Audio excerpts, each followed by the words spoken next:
Today, hundreds of University of Iowa students gave President Sally Mason an earful following her controversial comment on sexual assaults on campus.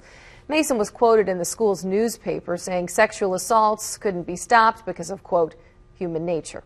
Fox 28 News reporter Brittany Borghi joins us now live with more on a listening session with the president today. Brittany. Yeah, Tiffany, the 90-minute listening post started out powerfully today with President Sally Mason sharing a story about how she was once forcibly groped while she was an undergraduate in college. That opened the door for many other students to share their stories of violence that happened right here on the University of Iowa campus. I was raped August 24th, 2007, at the end of my first week of classes as a freshman.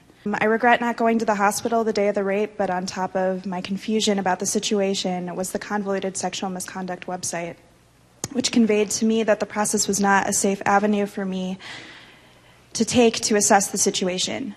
I felt disempowered, blamed, isolated, shamed, and angry. Another student speaking for a friend. The dean asked me what I was wearing the night I was sexually assaulted.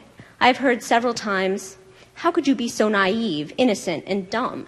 Students gave President Sally Mason forgiveness, saying they understood she never meant to hurt anyone, but they criticized the university's policies. You can have zero tolerance for sexual assault, but you can lack the policy and prevention that actually makes it worth something. They pointed out flaws with reporting and an inability to find information on the school's website.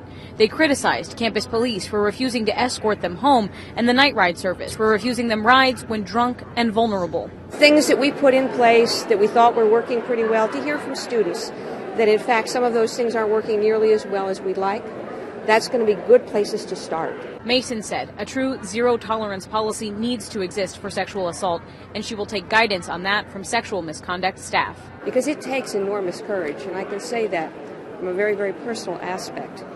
And to be able to stand up and tell that something like that has happened in your life immediately takes courage that you can't possibly imagine.